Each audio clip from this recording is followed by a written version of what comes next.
ماہ رمضان المبارک میں روزمرہ کی روٹین تبدیل ہونے سے درد شقیقہ، مائیگرین یا آدھے سر کے درد کی شکایت میں اضافہ ہو جاتا ہے، جس کی وجہ سے متاثرہ مریض عموماً رمضان میں روزے بھی نہیں رکھ پاتا۔ رمضان کے ابتدائی ایام عام طور پر مائیگرین کے مریضوں کے لیے تشویش کا باعث ہوتے ہیں، جس کی وجہ غذا اور طرز زندگی میں اچانک تبدیلی ہوتی ہے۔ ماہرین کے مطابق ماہ رمضان کے دوران مائیگرین کے امکانات بڑھ جاتے ہیں اور درد میں شدت بھی آ جاتی ہے، لہٰذا مریضوں کو غذا اور اپنے طرز زندگی کے طریقوں کا بخوبی علم ہونا چاہیے، جن پر عمل کر کے درد سے بچا جا سکتا ہے یا اسے کم کیا جا سکتا ہے۔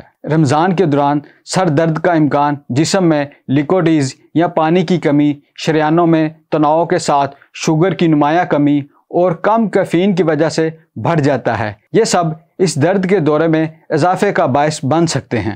طبی ماہرین کے مطابق اگر سحری کے وقت مریض مائیگرین کی دوا استعمال کرتا ہے تو اس کے لیے فائدہ مند ثابت ہو سکتی ہیں۔ افطار کے بعد کافی مقدار میں پانی کا استعمال کریں، تمام سماجی سرگرمیوں کو کم کر دیں، شور، پریشانی اور دیر تک جاگنے کی عادت کو بھی چھوڑ دیں اور زیادہ سونے کو یقینی بنائیں۔ یہ آپ کے لیے فائدہ مند ثابت ہو سکتا ہے۔ ماہرین کے مطابق مائیگرین کے مریض کے لیے سحری میں جاگنا اور کچھ نہ کھانا بہت ہی نقصان دہ ثابت ہو سکتا ہے۔ غذائی ماہرین کے مطابق سحری کرنے سے بلڈ شوگر لیول بہتر رہتا ہے، لیکن اس میں دورے کا سبب نہ بننے والی صحت مند غذائیں شامل ہونی چاہیے۔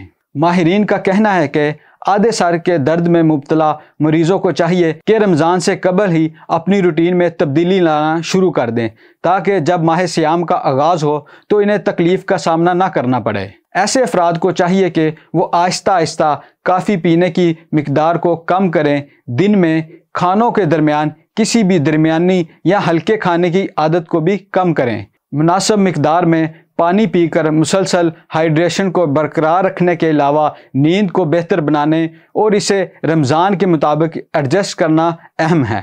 خواتین کو میگنیشیم سے بھرپور غذائیں استعمال کرنی چاہیے جو حیض کے دوران خون کی شریانوں کو آرام دینے میں مدد دیتی ہیں، خاص طور پر سبزیاں۔ اس کے علاوہ مچھلی میں دستیاب اچھے فیٹی ایسڈ بھی فائدہ مند ہیں۔ اگر کسی شخص کو لگتا ہے کہ اس کے سر میں درد ہو سکتا ہے تو وہ ایسی غذاؤں سے دور رہیں جو سر درد کا سبب بن سکتی ہیں، جیسا کہ چاکلیٹ، ڈیری اور پنیر بالکل مت کھائیں۔ ان کی جگہ کاربوہائیڈریٹ مثلاً براؤن بریڈ، پھلیاں، چنے، اوٹس اور جو کی روٹی، فائبر والی کوئی بھی غذائیں اور سبزیاں جن میں پوٹاشیم موجود ہو، کھجور اور کیلے کھائیں۔ دوستو، اگر آپ کو ہماری یہ ویڈیو پسند آئی ہو تو اسے لائک اور شیئر کرنا مت بھولیں۔ مزید معلوماتی ویڈیو دیکھنے کے لیے ہمارے چینل علم دان کو سبسکرائب کریں۔ شکریہ۔